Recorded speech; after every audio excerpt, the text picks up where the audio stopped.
Let's take a look at the smallest and quickest Volvo SUV ever with an extended driving part.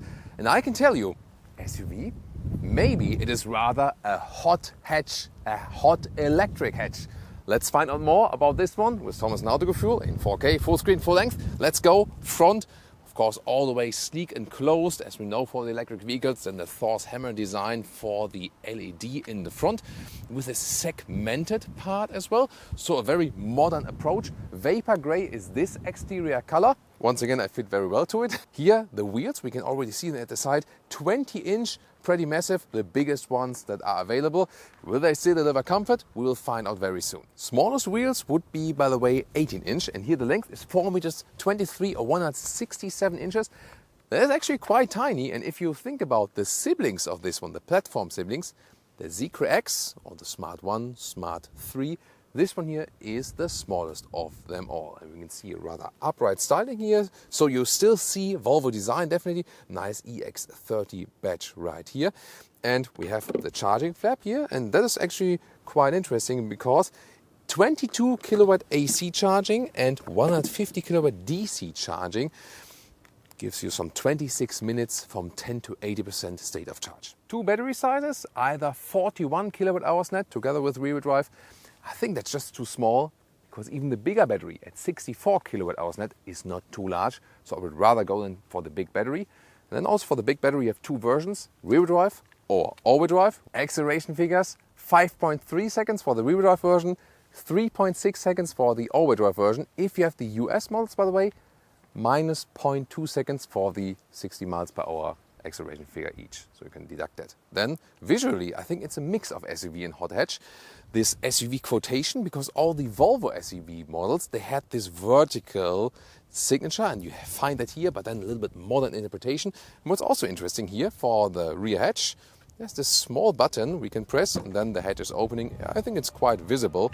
First look, you can store some significant luggage in here. Let me quickly clean it up for you. 320 up to 900 liters, that's 11 up to 32 cubic feet. And the width here is a little bit less than a meter or 40 inches. And the length, I mean, it's a short vehicle, so some 70 centimeters, 28 inches. If you exactly want to know the dimensions, by the way, look at here. This is actually the full. This is brought to you, sponsored by IKEA. Will the IKEA items fit in this Swedish vehicle, which is built in China, by the way? So I think that's a very nice idea here. I already folded one half of the seat there, 140 meters, 56 inches. And here underneath, by the way, you can store some significant things, also a charging cable, for example. And if you want that all the way flat, you can also do it like this.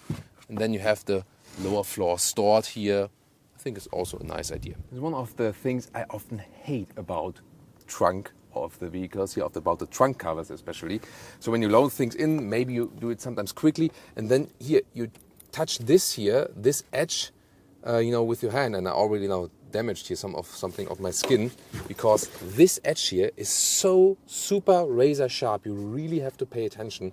So yeah, just a warning out there.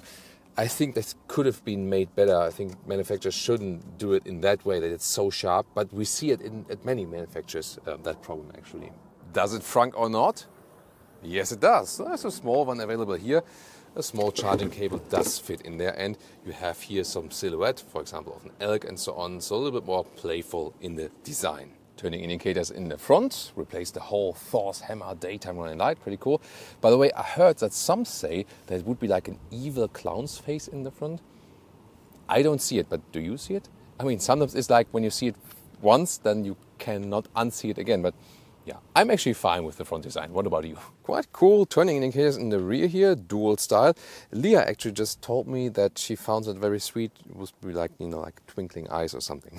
So to open the vehicle, Volvo wants you to have your smartphone as the digital key. Alternatively, you get these key cards in these leatherette holders here, for example. And when you have the base version, then you would hold your smartphone or the key card here against the B pillar to open or close the vehicle. And also in the base version, you have to put the key card in the lower left in front of the inductive charging pad to be able to start the vehicle. Or when you have the base digital key installed, then you put your phone right here. But then if you have the mid or the high trim level, You do not need to rely on the digital key with the direct NFC contact, so you do not have to put it then down there. Then actually, with this elaborated digital key, you can put your phone everywhere. And also when you approach the vehicle from the outside, you don't have to do anything, you just open the door, because they use ultra wideband instead of Bluetooth like many other manufacturers. That also has the advantage when you're just passing the car, it doesn't open itself, because the car knows when you're really approaching the vehicle and want to open it. So very strange. First of all, why make it so complicated in this two-step and confuse the customer? And maybe some go for the base version, then always have to put the phone or the key card in front of the inductive charging pad. Yeah, and then of course they say, hey, we save the instruments, we save the head-up display because we make it less complex and so on. But then for the digital phone key, they go for the most complex and most expensive technology there is, and even more expensive and more complex than all the other manufacturers.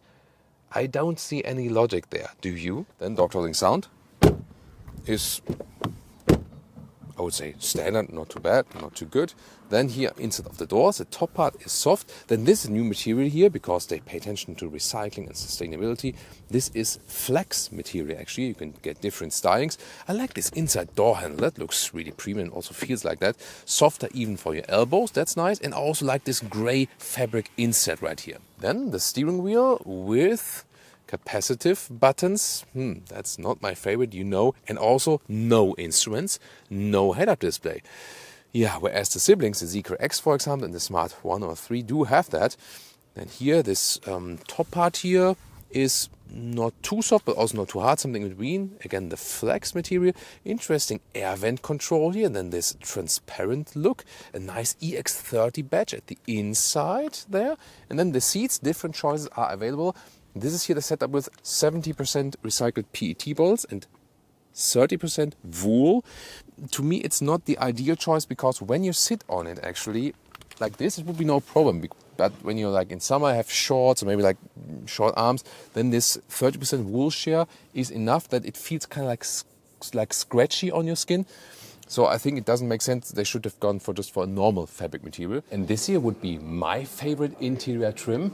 It's this denim trim. First of all, you then have a black leatherette in the bottom part and this fabric on the top part without wool share then. It's also softer actually.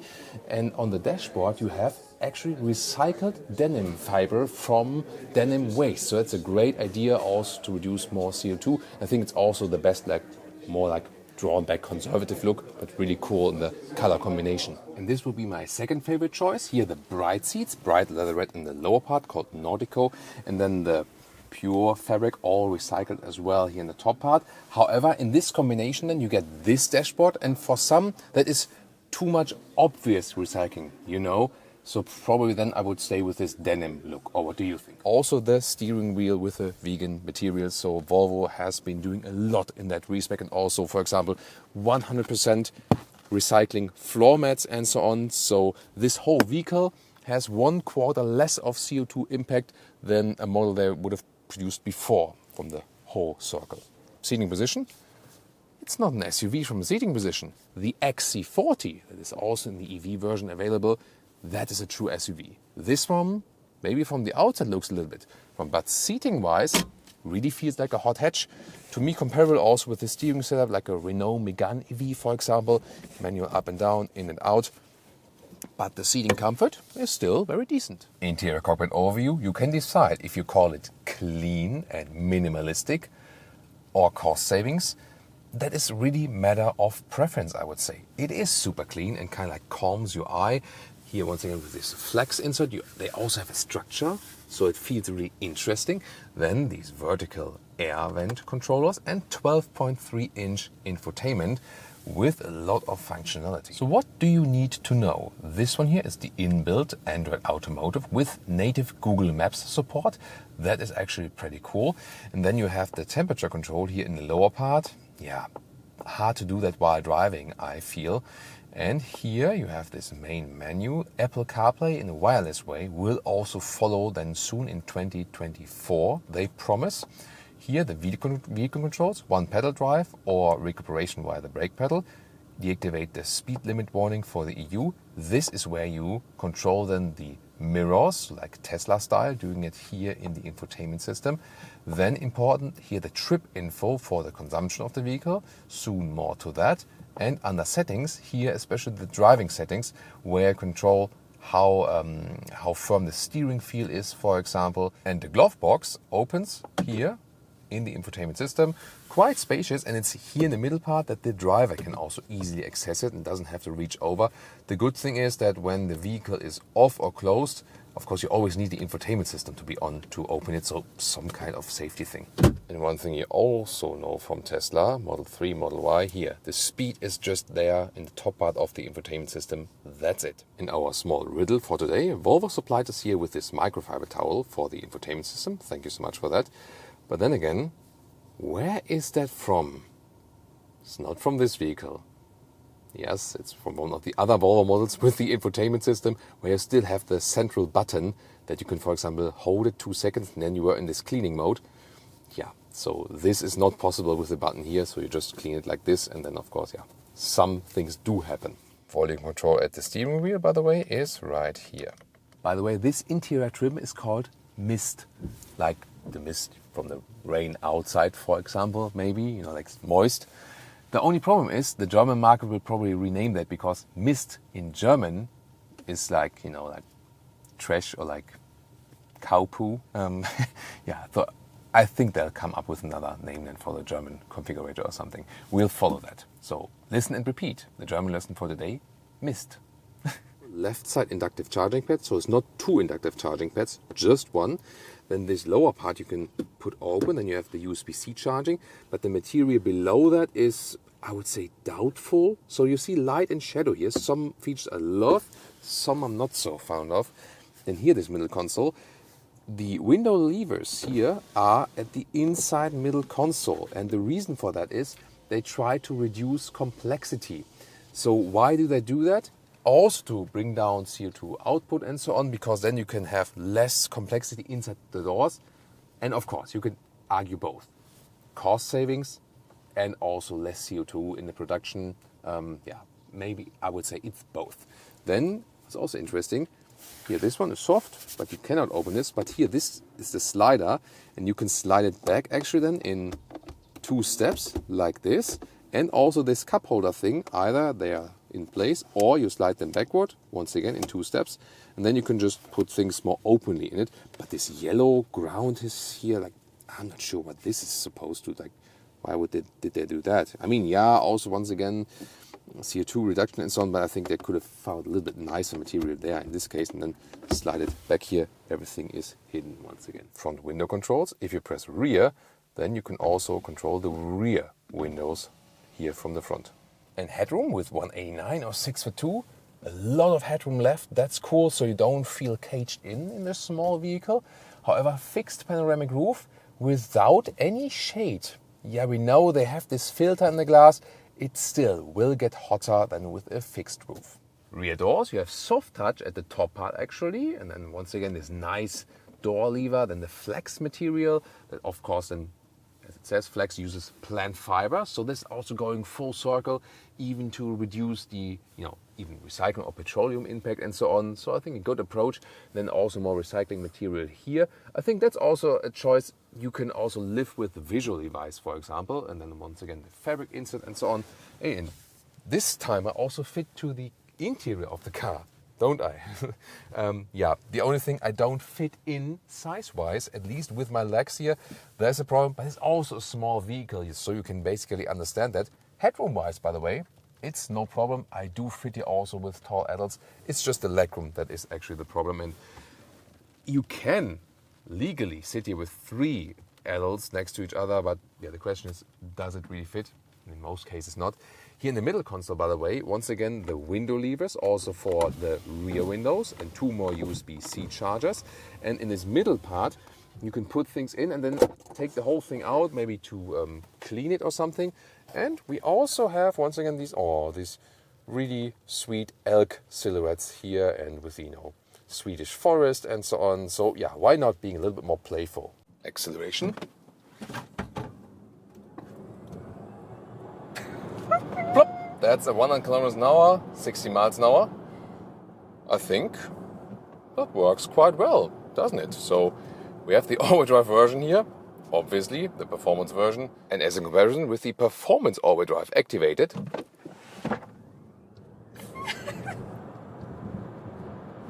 woo! Wow, interesting. That was a difference. So why is that? We have the same max power actually when I pin it down. However, it takes about 0.3 seconds that the clutch in the front motor is engaged. So usually the front motor is not running for efficiency reasons. And when I'm not in the performance mode, it takes 0.3 seconds to activate the front motor then. And here, when I'm in this performance all-wheel drive mode, the front motor is already engaged basically and is directly ready to start. And I mean, this part here was like very, very slightly uphill, but still it felt so much quicker, especially from the get-go, the first few meters. I think we have to compare the time code then from the first acceleration to the second one. Wow, really interesting. And then here, being on the motorway, what's interesting is we've recently driven the Zeekr X, which is a sister model to this one here. And there we also noted that it's generally quite silent, but then here, these side mirrors, they do some wind noise when it's a little bit quicker than here on the motorway. So here now, at about 60 kilometers an hour, it's gone. But when you drive a little bit faster, then you hear that something's not right here from the wind direction there. You know, how the wind is directed alongside the side mirrors. So that's the only thing that is a little bit louder here. But as I said, the general noise here on the motorway is actually quite okay. That's the only thing, basically. So now getting on, let's see about steering. It's really crisp and direct. There's also no dead zone area and so on. So really likable one. It feels really electric and I would say somewhat artificial. So it's not the most natural steering feel, but it's really good and sporty and direct. You can also adjust it a little bit here. Of course, doing that while driving is critical. You always have to take a look at that one and here in driving, so you better set it up when you're stationary. Here, soft or medium.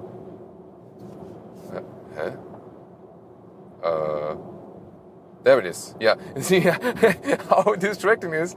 That was time interval to vehicle ahead, and I was thinking, oh, I'm in this menu. So here now, steering wheel, soft. It's super light then, medium, a little bit more feedback, but I prefer the firm setting. Do you also prefer it firm? Tell me in the comments. Sorry, I had to go for this one. Then here, I think this is the best setup because otherwise it is just too soft. But maybe that might be good when parking in and out or so. Being on the motorway, by the way, suspension so far does a good job, and also it doesn't shake up much. And we have 20-inch wheels mounted, and for that, so far the suspension comfort is decent. We'll test it once again when we have more broken up roads. Let's take it that way. Here, the lane change. We also have the blind spot monitor, very good integration. And here, by the way, when I click this one, I go back to my GPS. It's the native Google Maps GPS. That's of course really helpful. Only speed. I see nothing in a head-up display. I see nothing in instruments because there are none. And in the sister models, they are available. Okay, so here I always have the speed there. The same fate as in Tesla Model 3 and Tesla Model Y. And some say it's fine and some say it's not. So what do you think about it? Are you okay that the speed is just there? Tell me in the comments as well. So, you know, there are these third-party stuff for Tesla Model 3 and Tesla Model Y which add instruments and then add Apple CarPlay on the instruments, and you reach through then to that. And there's a reason for that, because people want to have something, you know, in front of them with the speed. Here, by the way, when I put down the shifting, the gear lever one more time, then I'm in this cruise control mode, which also has the active lane keeping assist. So here, it's keeping me in the lane. And this is, again, a difference to the Zeekr X, because the vehicles that are not like fully developed in Europe, you know, that come over with the new brands from China, usually they have problems with the assistance systems and they need more work, more time with that. Here, the Volvo, everything works well. All the systems are in place. By the way, this EU regulation that you have, this warning chime, even if you exceed the speed by 1 kilometer, Here in the driving setting, there's here this speed limit warnings. There you can deactivate it actually. So it's actually a fairly simple way. You could even set it here to a hotkey on the steering wheel. That would also be possible. Interesting is, of course, the consumption figure. We will tell you more about it when we stop the car again and we drove all the way. But here, driving mainly motorway or 100 kilometers an hour, the first result here is about 20 kilowatt hours on 100 kilometers. And I did a reset after the first acceleration, not to have an acceleration bias in there. Oh, turning indicator, you see here you can either tip it, then it stops after a few seconds, or you can really hammer it in, and then it does not stop. It only stops after you deactivate it, basically. See here, then I have to go like this, and then it is deactivated again. So we know from these electric motors, already from the Zeekr X and from the Smart #1, #3, they are not the most efficient ones. So in this combination that they don't use large battery and also not the most efficient electric motors, so the overall range won't be that large. We'll give you a final result towards the end of the review, but this is a very interesting result already now in between. The overall driving experience is actually quite pleasant. So you have a lot of space here in the front, also above your head. So the overall size of the vehicle does not reflect the size while driving. You don't feel that you would be driving a super small vehicle or something. And here lane change at 100 kilometers an hour, 60 miles an hour. It's actually a lot of fun. So I really like the driving experience in that one together with suspension. I would have thought that, especially with the 20-inch wheels, the suspension is less comfortable. So but more we can of course find out when we drive it in a more agile way. So what can you do for better performance, getting out of the corners, for example? You know, the main motor is the rear electric one, because the rear-wheel drive only version also has obviously the rear-wheel drive electric motor. Then this one here predominantly uses that one, and then additionally also the one in the front. But you can here activate, for example, performance all-wheel drive, and then it's just more often that the front one is being used. But let's just try the difference when I'm, for example, here now, hitting the corners. Here once again, nice direct steering. Super agile this vehicle, super small, accelerate out. It's very good control of the steering wheel. So it does still feel rear-wheel biased, definitely. And it feels super light. I mean, the electric wheels are never literally light, but the battery is also not too large here, of course. Wow, it's a lot of fun. So the XC40, by the way, the internal competitor, really feels like an SUV. Wow, beautifully accelerates out of the corner. This one here rather feels like a compact hatch, and in this case, more like a hot hatch, indeed. Wow, this beautiful view here also. When I now accelerate with the performance all-wheel drive, let's see if I feel any difference. So here now. Yeah, it's interesting. Also, when I got into the corner, I feel I have a little bit more pull from the front wheels there. And I'm not exactly sure if I like that actually. So it maybe gives you more performance in a second acceleration sense, but I wouldn't say it's sportier because, I mean, at some point when you really hit the floor with the pedal, the front wheel motor is activated anyway, but I feel that rear-wheel drive only is always a little bit cooler. So I feel actually a little bit better and sportier when I have that deactivated. And that also shows you, if you think about, hey, how much money I will spend, do I go with the rear-wheel drive or with the all-wheel drive? Yeah, I mean, this has impressive performance. You've seen it initially with the acceleration figure. But then again, rear drive only is always a lot of fun. So I would actually just go for the all-wheel drive version if I really need that all-wheel drive in the sense of like winter and so on, and you need the traction. But I would not go for it, for other reasons. And the rear drive is also a lot of fun, and even more fun accelerating out of the corners if you can live with a little bit less of acceleration. Yeah, but in general, as I said, this is definitely hot hatch feeling. So I really love the driving experience, especially here in the agile sense. Yeah, it's really a lot of fun. By the way, one more thing we have to talk about is the recuperation, of course. Yeah, once again, it's changing that while driving is not ideal at all. So when you're here in these vehicle settings, one pedal drive. So when I lift the foot of the throttle, like this, we're rather rolling. Here, of course, going uphill, there's deceleration in one pedal drive. Lift my foot of the throttle. There you can see, then we're coming to a stop kind of quickly. So you can play with that, and it will still regenerate better energy to the battery when you hit the brake pedal and so on. So there's nothing wrong with either modes. You just have to decide for yourself which one do you like better. And to me, is always the more classic approach because it gives less stress actually on the passenger. Any passenger comment? What do you think? It. She likes it. Yeah. Any, after these corners, you feel like, sick or something? No, or it's fine. no, It's fine. Fine, yeah. That's always a good sign when you hit the corners and the passengers are fine. That not too many G-forces are applied and so on. So also speaks for the vehicle. Yeah, really like that driving setting here. So after our test ride, we scored some 18 kilowatt hours on 100 kilometers. That's 3.5 miles per kilowatt hour.